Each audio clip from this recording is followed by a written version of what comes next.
Cyber attacks are costing the state millions of dollars. Tonight, a revealing new audit. Your city hall, your local courthouse, even your kid's school district. Do these state entities have the cybersecurity procedures in place to protect your personal information? Utahns with nowhere to go tonight as a swollen river floods their community. The damage already done. As our heat wave continues, so do our flooding concerns. What to expect over the next couple of days and where we have some more chances for showers and thunderstorms. A third teenager has died at a troubled teen facility since legislation was passed in 2021 trying to help the issue. Coming up, why the people I spoke with say there seems to be a trend in children dying at these types of facilities and the things they say need to change. The fate of Smith's Ballpark is in your hands. We'll show you some of the final designs and how you can make your voice heard.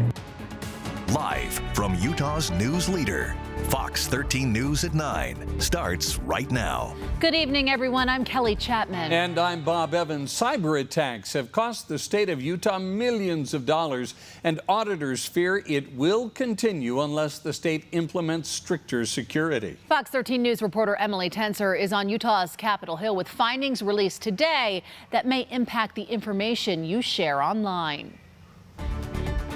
This performance audit of cybersecurity in the state of Utah breaks down what government branches and state entities have the best cybersecurity practices in place and which ones need the most improvement. Your personal information that's kept by your town, your local courthouse, even your kid's school. Do these agencies have the protection and training to stop a cybersecurity breach? It just takes one successful attack to get through, and that could bring everybody down. In a new report from the Office of the Legislative Auditor General, researchers found many state entities and government branches don't have the best practices or incident response plans. Everybody's heart's in the right place and everybody wants to do the right thing, but there is a cost to do this, and I think we just need to find a way to fund that and make that something that's going to be realistic. In a survey sent to over 600 state offices across Utah, school districts were found to have the strongest framework. Cities and towns were ranked the lowest. Some of them only have one person doing the entire cybersecurity. Sometimes it's not even someone doing it full time. It's no surprise to library goers like Joseph Haber that the state is playing catch up with cybersecurity.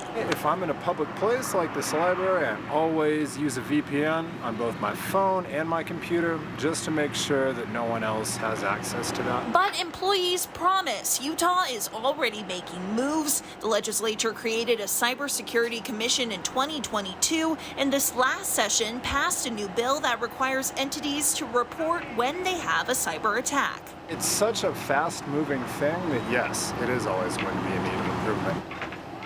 It's important to note that in the survey, the response rate was only 37%. Auditors say that low response rate is not enough to adequately determine the overall risk to the state. To read the full report, you can visit fox13now.com.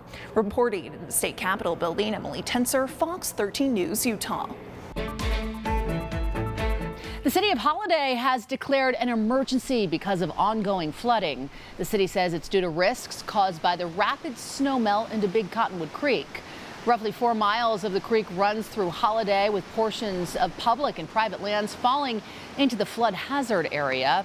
The emergency declaration will last for 30 days. Blacksmith Fork River is flooding in Logan, and it's impacting a nearby trailer community. Right now, they don't have water, power, or sewer services. Logan Fire Chief Brad Hanig says water began reaching trailers at the Logan River Estates Mobile Home Park Sunday or Monday. The rising water is now impacting the sewer system and submerging a transformer. Hanig says the city had no choice but to turn off the power, water, and sewer to protect residents and systems. Until the water recedes, that water and power and sewer cannot be turned on. It will damage the systems and could potentially harm or injure or kill someone. But Logan River Estates residents like Justin McLean have been left with nowhere to go and no power to keep life-saving medications safe. I have a diabetic son that needs insulin refrigerated. I have my wife's medication. She has MS. It needs to be refrigerated too. And that's money I don't have if it goes to waste. Chief Hanig says there have been no mandatory evacuations and the mayor has not yet declared an emergency. The Red Cross says they've been in contact with Logan City and are ready to mobilize if needed, but have not been requested on the ground quite yet. Well, the Salt Lake County Council was given an update on how crews have been handling the ongoing flooding now that it has been nearly a month since the county's emergency declaration. During today's Salt Lake County Council meeting, officials outlined the extended hours crews have been working. Our flood control crews are currently working normal and extended hours and will go to 12-hour shifts day and night when we need to, when we get into that heavier runoff period.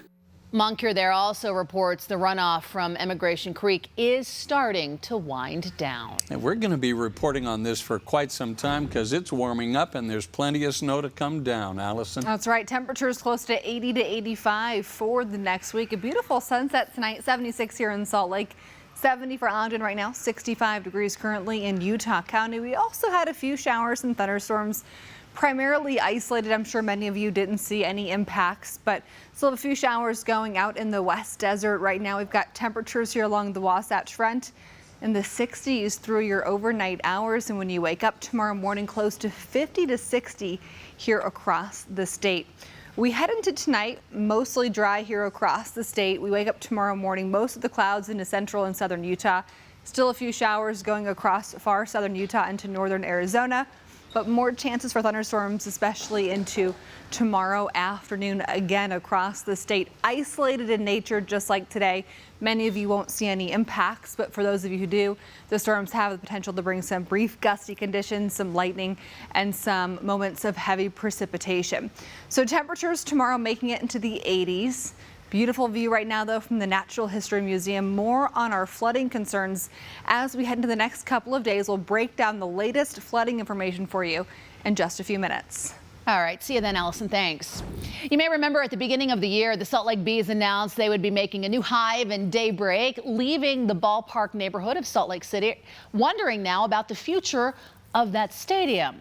With more specific concepts on the table, we asked you today, what do you think should replace the ballpark? Now, some of the new designs include facilities for women's sports, an elevated park or biodome garden, and there are still housing and entertainment options.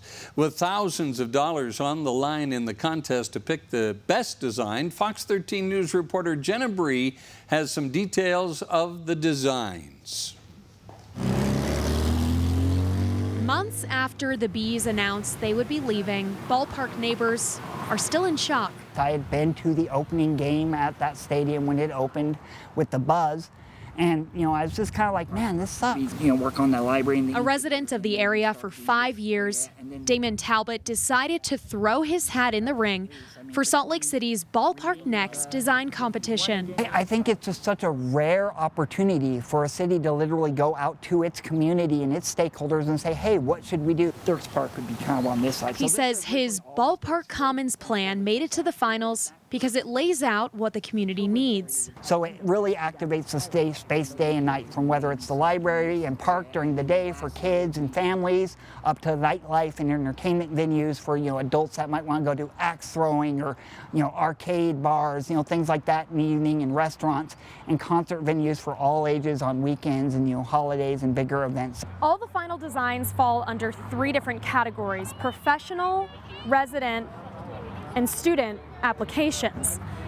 There are 3 different designs under each of the categories, so 9 final designs in total, but if you decide to vote, you can vote for one of each under the 3 categories.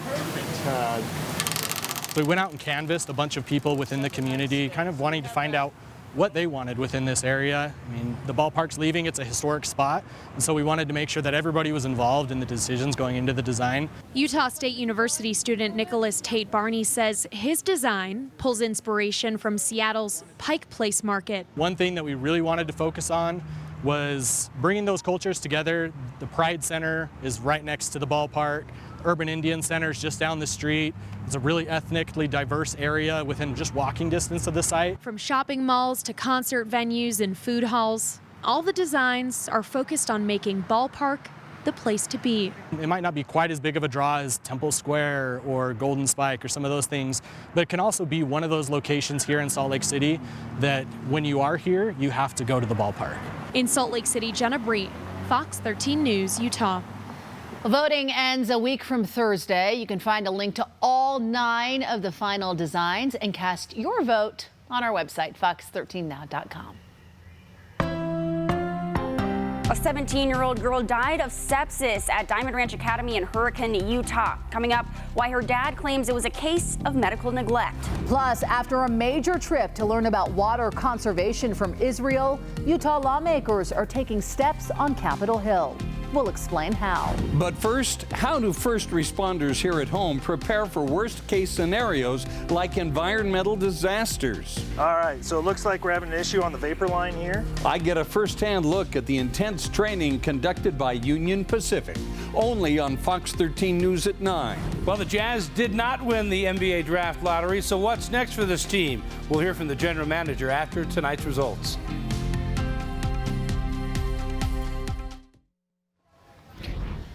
A Sunset man is dead after an industrial accident in Clearfield. This happened yesterday at the Americold facility at 755 East, 1700 South.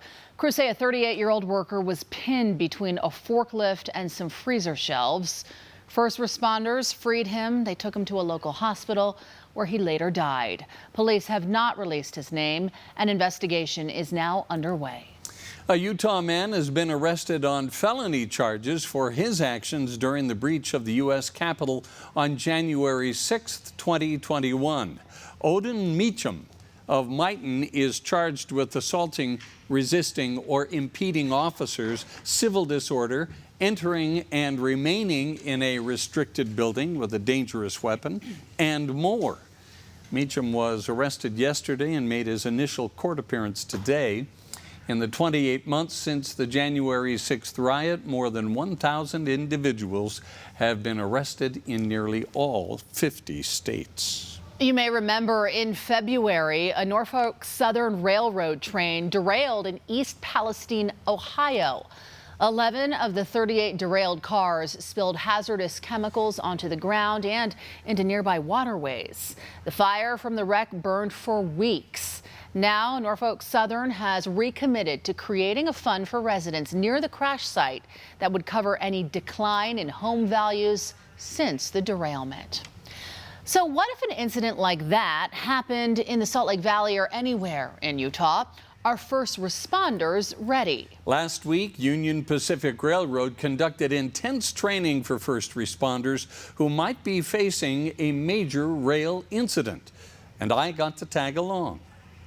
When you tighten this down, that's going to raise this up. They came from up and down the Wasatch Front to learn from the experts. So if this car did move while you were setting the brake, you're not in a precarious spot. 3 days of intense classroom training. We've got our AV equipment, speakers, we have our projector, we also have a TV in the back here. And hands-on field instruction to deal with just about any incident. We hold about 200 events annually, and within those events, we train approximately 5,000 responders. Okay, you're good there. Union Pacific brings in training cars that have the same valve setups as the real tank cars, and they teach first responders what to do. When that disc breaks, it's designed to make everything go down. Is this stuff new to you? No, this is a normal day for us, training, working on hazardous materials, working with the Union Pacific Railroad. We like to get out into the community and just learn as much as we can to prepare for any emergency. And you look under, you can see that bowl where the pin was, and that's all just sitting on there by gravity. It's difficult to conceive of being ready for any emergency whatsoever. What is the antidote to that? Training. It is. It's overwhelming to think any emergency, but every day we train to be prepared. Wrecks like the one in Ohio grab the headlines. Federal statistics show that since 1990, there have been more than 500,000 hazmat incidents in the U.S., but only 5% involved a railroad. Most of them were classified as highway incidents. And over the past 3 decades, the number of hazmat rail incidents has fallen by nearly half. Yeah, it looks like we have a valve stem failure. With this one here, I don't see any way to really repair this, so we're gonna go ahead and do the Midland capping kit. I'll help you here. I got to don a hard hat, gloves, and vest and learn what to do. So this right here is something that we teach first responders how to potentially cap a car if they don't have the ability to repair the issue. So you're going to take all the slack out of this. So you're going to go until it gets snug. And we would close that valve, and then we would do a pressure check. The procedures are in fact fairly simple, but in a high-stress, real-life situation where you may be dealing with extremely toxic material, knowing exactly what to do and how to do it can actually save lives. This is something that we work together as a team. We have each other to depend on. Hopefully, we can keep all the knowledge that we're getting here today and use it when it's needed. Union Pacific here in Utah conducts trainings for first responders just about every week. Everything from one-on-one courses to trainings like we just saw there, to even more advanced training, all in an effort to keep the rest of us safe. It was a mostly beautiful day today. We did have a few storms that popped up. We'll have more of that in the days to come. A live look right now from Intermountain and Murray. Facing north, temperatures drop to about 60 when you wake up tomorrow morning, and we'll have another mild start for your Wednesday. Let's go ahead and recap all of our flood watches, warnings, and advisories here across the state. Flood advisory for the Bear River at Corinne until further notice. Through mid-June, a flood watch along the Little Bear River below Hiram Reservoir. A flood advisory for the Blacksmith Fork River near Hiram until further notice. Eastern Rich County continues to be a problem. A flood warning for the Bear River through May 26th. Down towards Huntsville, a flood warning for the South Fork of the Ogden River until further notice. Out towards Plain City, a flood watch for the Lower Weber River until further notice. And then down towards Strawberry Reservoir, we've got a flood warning for the Strawberry River until Thursday night. And then this is new. We've got a flood watch, an aerial flood watch, aerial A-R-E-A-L as opposed to aerial A-E-R-I-A-L. So a flood watch along Daniels Creek from near milepost 40 along US 40 to Deer Creek Reservoir. That's going to take us through Friday morning. So that's all this darker green that you're seeing. And then over towards the Green River, Jensen, a flood watch until further notice. Down towards Moab, a flood advisory for the Colorado River until further notice from Cisco down to Moab. And then over towards Panguitch and Hatch, a flood warning for the Sevier River until further notice. So your main weather headlines: partly cloudy tonight, mostly clear for most of the Wasatch Front tomorrow morning, quite cloudy across southern and central Utah when you wake up for your Wednesday. And then tomorrow, partly cloudy and hot here across the state. So for Salt Lake, 76 right now. We've got temperatures that are pretty comfortable here across the state. Many of us about 60 to 70 degrees. And then come tomorrow, temperatures very similar to today. So we've had a few areas of showers and thunderstorms here across the state. Those have really started to die down tonight. But for those of you who are lucky to get a little bit of rain for your lawn, very helpful. We'll keep things unlikely overnight, but after lunch tomorrow, Salt Lake, Provo, and Ogden, from about 1 p.m. to 8 o'clock, some more isolated storms are in the forecast. Temperatures tomorrow morning about 50 to 60 here across the state. For the Wasatch Front tomorrow, we are rising into the 80s, and for St. George, 90 to 95 for your entire 7-day forecast, just about, with overnight temperatures in the mid-60s. Chance for some isolated storms this weekend and actually throughout much of the 7-day forecast all across the state. For Salt Lake, 80 to 85 for the next week. We'll talk more about our storm chances coming up in just a few minutes. We'll be right back.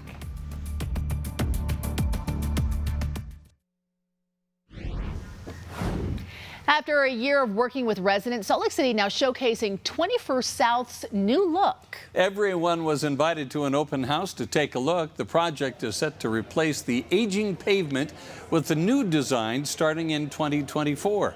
Paid for by the Funding Our Future bond from 2018, the improvements are expected to make the road safer for everyone. After tonight, we have another 4 or 5 months of design. We're going to take what we hear tonight, we're going to make any last changes we need to, and then next spring we'll actually put it out for construction. Construction will start in the spring and it'll go for about 2 years, and then we'll have a brand new roadway at the end of 2025. The Sugar House Chamber of Commerce will host a Facebook Live event tomorrow featuring the new design. Another affordable housing project has opened its doors in Salt Lake City. This ribbon-cutting ceremony was held today for the Point Fair Park at 130 North, 2100 West. Now, this is the second housing project run by the nonprofit SwitchPoint, which aims to help both seniors and veterans experiencing homelessness. It connects them to resources such as job training, mental health services, and transitional housing.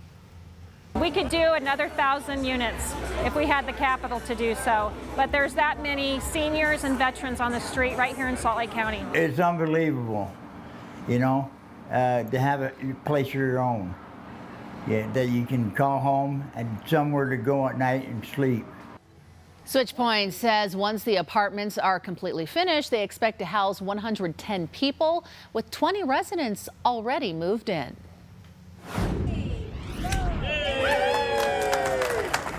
And yet another ribbon cutting. Today, Salt Lake City International Airport and Delta Airlines opened half of a new section of Concourse A East with 5 new gates. The first flight this morning to depart from one of the new gates was a Delta flight to Atlanta. Later this summer, 4 more gates will open, and in October, 13 more gates will come online, bringing the total gates in Concourse A East to 22. I went from 0 to 100% angry because I'm like, what do you mean she's gone? A teenager dies while in the care of a Utah boarding school. But she was supposed to come back, not in a box. Her family says her symptoms were ignored for days and her death was completely preventable. If they would have took her to the doctor or the ER, she'd still be here. I'd still have my daughter. Fox 13's Lucy Nelson sits down with the girl's family. Coming up.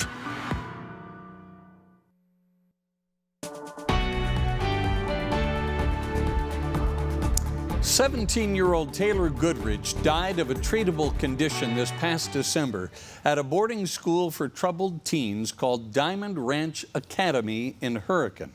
Her father is now suing the school for medical neglect. It's just one of hundreds of lawsuits against these types of facilities here in Utah. Fox 13 News reporter Lucy Nelson went to Seattle to speak with her father, Dean Goodridge, in an interview that you will only see here. I never thought I was going to have to worry about burial plots. I mean, she's going to be missed. I mean, there's no doubt about that. Dean Goodridge says pictures of his daughter could never do justice to the light Taylor brought to those around her. Taylor was, in this community, she was everywhere. There's not somewhere or somebody that she touched in this tribe. The 17-year-old's death in December of 2022 at Diamond Ranch Academy, a boarding school in Hurricane, Utah, leaves a lasting imprint on her entire Native American tribe, the Stillaguamish tribe in Washington. She had the biggest heart. She would do anything for anybody. If somebody was down, she would try to do whatever she could to cheer that person up. She was well loved. The first girl of 11 tight-knit siblings who loved Disney and her rescue dog named Sushi. It's not just, oh, you lost your child. Yeah, I lost my child. 2 nieces that never could see their aunt. Grandparents never could see their granddaughter again. Brothers, sisters, never get to see her again. As a young teenage girl, Taylor had some emotional problems. Dean says a counselor who used to work for the tribe picked Diamond Ranch as a place for Taylor to go and get help. She got Taylor to agree to go to it. What parent is there to say, hey, when their daughter or child goes, Dad, I need help, I think this will help. I'm not going to tell her no. She wanted to get help, not end up in a box. The autopsy revealed that Taylor died of peritonitis, an infection of the abdomen, which led to sepsis and organ failure. If they would have took her to the doctor or the ER, she'd still be here. I'd still have my daughter. Medical reports show Taylor was throwing up for weeks at the school and complaining of severe pain. They put her through so much punishment, in pain, in agony. My daughter died alone, not with one family member by her. Taylor's case is not new to the industry, not even to Diamond Ranch Academy. She's the 3rd student to die there since it opened in 1999. Unfortunately, for me, this is the first time I've had to deal with this. Probably won't be the last, depending on how long I stay here. That's the voice of the night watch director at the school, recorded by Matthew Thomas, who worked at Diamond Ranch for 5 months. I'm a very suspicious person when it comes to things, so I set my phone to audio record for the meeting, or the amount of meeting that I was actually in there for before I was removed. After the director briefed them on Taylor's death, Matthew raises a question. I'm a little concerned she got sick and passed away. What did she get sick with? Because like all these kids are getting sick and we're sitting here around all them. Like, does she have any kind of pre-existing conditions that... It's muffled, but the director is heard saying she was up and better. Well, she seemed like she was doing better, her vitals. Then Matthew interjects. That's not what the email said. Because I heard about it this morning. I went back and I looked through emails too, because I heard about it like a week ago from Carrie, because she said that there was a student sick.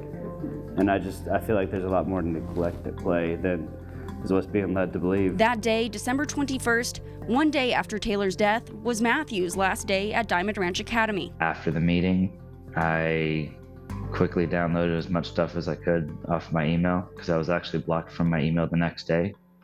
And I was fired on December 26th, the day after Christmas. One of the emails he downloaded says Taylor, quote, expressed to be angry and felt like staff weren't trying to help her with being sick lately. Another text from a staff member who wanted to remain anonymous was sent 3 days before Taylor died, reading, in part, honestly, if she was my kid, I would take her to the hospital or at least an Instacare. I mean, there's the overall feeling from almost all the kids that they all feel neglected. They don't believe in the program of the school. Matthew says he doesn't think the school helps the kids at all. They instill into these kids' minds that their parents aren't going to take them back. This is their last straw. So if they leave Diamond Ranch Academy, they're on their own.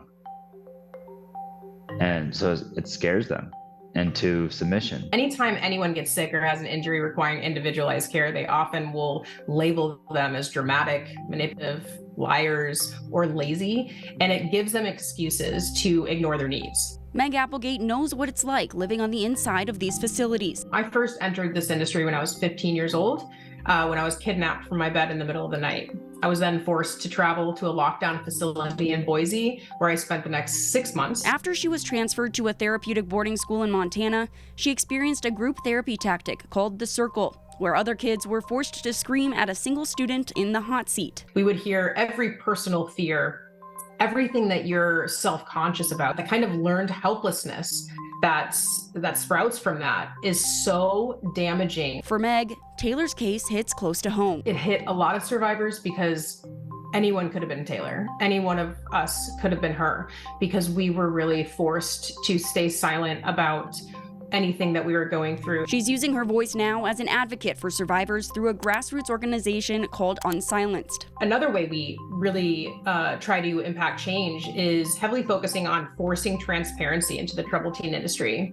And we do that by way of our online program archive, which now has over 100,000 documents and information on over 3,500 different programs. Now added to that archive, a lawsuit filed by Dean Goodridge on behalf of his daughter against Diamond Ranch Academy. I don't want to see any child, though, to go through this. And I feel sorry for everyone that went to DRA before, or any of these other facilities before this. I think you'd be hard pressed to find a facility or program that classifies as part of this industry that doesn't have at least one allegation of abuse, neglect, or worse. In my mind, every day, I'm terrified of any child that's there. That's why Utah State Senator Mike McKell got involved. This is an industry that thrived on controlling kids for decades. Sure, we had some oversight, but it was very, very limited. In 2021, he passed Senate Bill 127 with unanimous support. What happened with Taylor Goodridge is an example of where, we had a law in place, the law was violated. I'm very concerned about that. The bill, among other things, adds new investigators, bans pain restraints, and mandates weekly phone calls with families. The week before she died, Dean and Taylor were scheduled to get on a call, but Taylor never got on. The reason why the parent coordinator was there because Taylor got in trouble. She got in trouble for laying in the bed below her because she wasn't so sick she couldn't get up into the top bunk. This is an industry that needs to be updated. I'm not comfortable with where we're at right now. But no law, no legislation, nothing can bring Dean's daughter back to life. For a while, I thought she was just this was a nightmare. I was gonna wake up. She was gonna walk through the front door. I've came to realize that it's never going to happen. The Department of Health and Human Services did place Diamond Ranch Academy on a conditional status, but as of March 17th, they have allowed the school to accept new students. I reached out to Diamond Ranch's legal team several times over the past week, but did not get a response. As you heard, Senator McKell has plans to further increase oversight and monitor the rights of minors in our state. We'll continue to track any new developments. In studio, Lucy Nelson, Fox 13 News, Utah. Well, coming up, the U.S. News and World Report ranked Salt Lake City as the 11th most dangerous cities in the country. We'll explain what went into the ranking. And coming up, temperatures are going to stay very hot over the next couple of days. Today we made it to 84 degrees. How long this heat wave will last?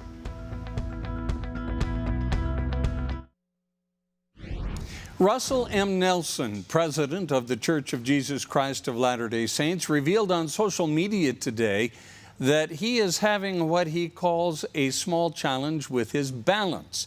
In a Twitter post, there was a picture of him with a walker. He confirmed rumors that from time to time he uses a walker or wheelchair. He said it isn't surprising, considering his age of 98. President Nelson expressed gratitude that his heart is good, his legs and spirit are strong, and his brain still works. Brigham Young University, Idaho will soon have a new president. Elder Alvin F. Tripp Meredith III, a General Authority 70 for the Church of Jesus Christ of Latter-day Saints, will assume the post on August 1st. He'll replace President Henry J. Eyring, who has served in Rexburg since 2017 and will return to Provo and the Marriott School of Business. Elder Meredith will become BYU Idaho's 18th president. He has an MBA from the University of Chicago and has worked with a global technology firm. Salt Lake City has fallen to 58th on this year's U.S. News and World Report's Best Places to Live list. Up until now, Salt Lake City has been ranked number 23. However, researchers also ranked Salt Lake as the 11th most dangerous place in the U.S. While Salt Lake is behind cities like Memphis and Albuquerque, which came in at first and second, respectively, they are ahead of cities like Denver, Houston, and St. Louis. This list looked at violent and property crime rates in 2020 per 100,000 people. It also showed that 238 violent crimes were committed per 100,000 people in Salt Lake, which is below the national average. However, Salt Lake exceeded the national average when it comes to property crimes at more than 2,400 per 100,000 people. Fox 13 News did reach out to both Mayor Aaron Mendenhall's office and to the Salt Lake City Police Department for reaction to this report. We have yet to hear back. Coming up, there's a new group that's been formed to take a closer look at keeping our schools safe. What they discussed on Utah's Capitol Hill today. Tonight was game one of the Western Conference Finals. I'll tell you if the Lakers or Nuggets started the series with the win. And the Jazz hoping for some luck in the NBA Draft Lottery. We'll hear from GM Justin Zanuck on how the Jazz move forward coming up in sports.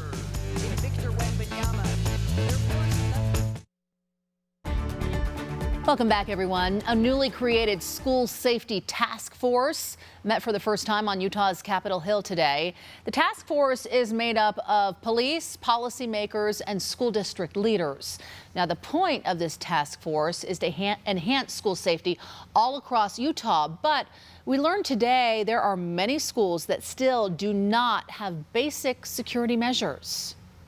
We have schools that don't have working intercom systems, schools that don't have locks on interior doors. We have schools that still have keys and not badge access. And so, for example, in some rural areas where I live, if a substitute is out on the playground and doesn't have a key to get back in the building, the kids have to wait till somebody comes and opens the door to let them back in the building.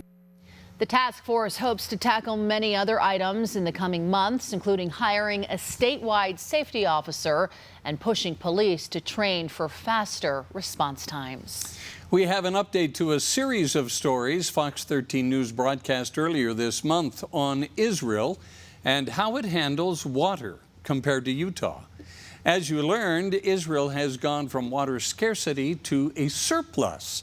They lean into conservation, utilize different methods of growing crops, desalination, and water reuse. Today on Utah's Capitol Hill, state officials testified about the trip to a legislative commission. Lawmakers also opened bills around how much water you pay, better tracking of water use, ways to streamline decision-making and foster innovation. There are things that Israel does within their regulatory framework that we can mirror to some degree. Now, are we going to nationalize our water system? Absolutely not. Not a possibility, not going to happen. Are there ways that we can clear some of the state regulatory hurdles to make water distribution more seamless? You can expect those bills to emerge in next year's legislative session. And you can see our stories on water in Israel on fox13now.com. Just click on the Great Salt Lake Collaborative tab. Lawmakers are preparing to spend $40 million more ahead of a special session of the legislature tomorrow to help offset flooding damage that may be on the horizon. And that's in addition to what we've already spent. Here's where all of that money is going. $20 million for snow removal, avalanche control, slide mitigation, and other emergency impacts. $5 million for local infrastructure, and $8 million for contingencies and other state of emergency needs.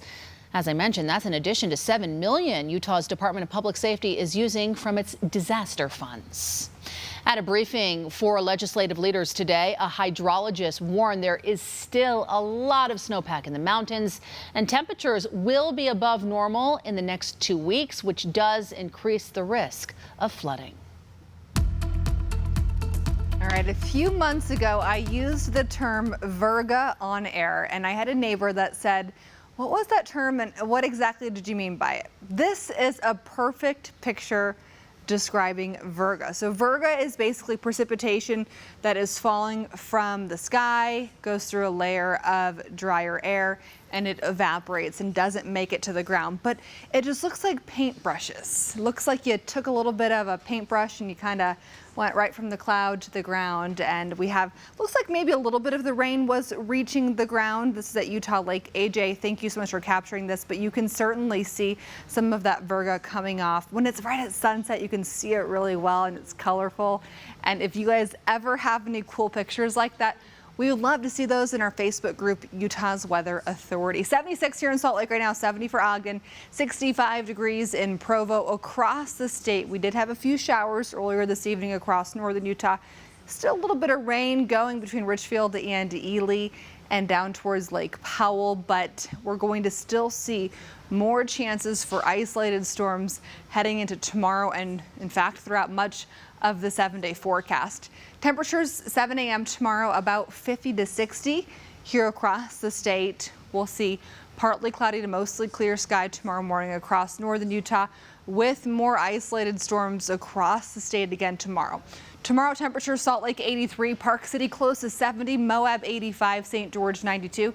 Chance of precipitation in Ogden isolated through the next several days, getting into some widely scattered chances next week. Provo, chance of precipitation isolated Wednesday, Thursday, Friday, Saturday, and then widely scattered by Sunday. St. George, isolated chances Wednesday, Thursday. By Friday and Saturday, though, some widely scattered chances. So we'll continue with some chances for precipitation with your best chances, but still low chances Friday and Saturday. Overall, a recap of the weather forecast in St. George, 90 to 95 for daytime highs, overnight temps mid-60s, isolated to widely scattered chances, especially Friday and Saturday. Salt Lake 83 tomorrow, widely scattered storm chances Thursday and again into next week. Beyond that, we have some isolated storm chances. We are 80 to 85 for the next week. And then after our 7-day forecast, temperature outlook for the last week of May, continuing with above average temperatures for us here in Utah.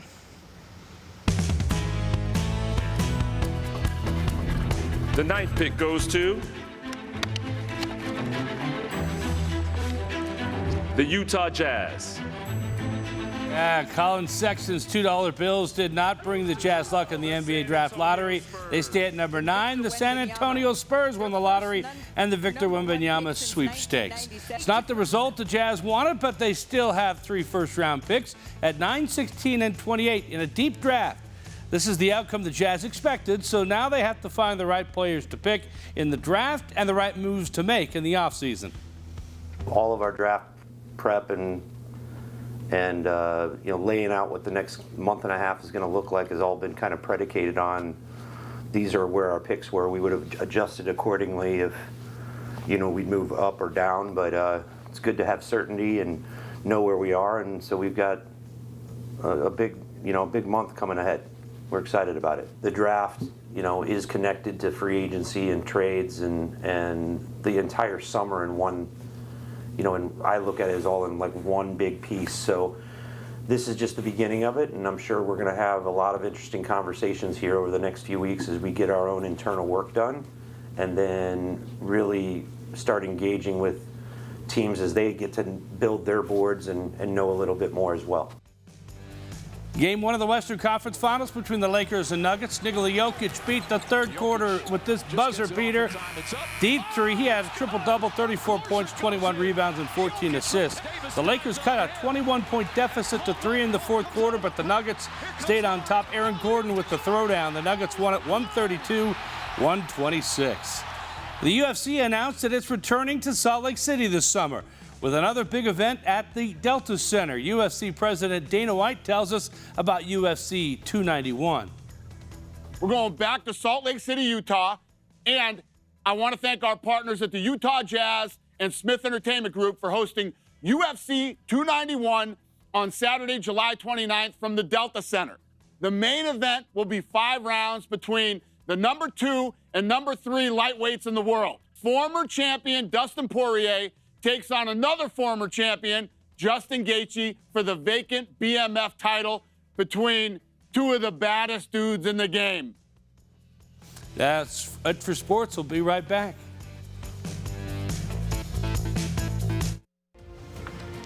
Thanks, everyone, for watching.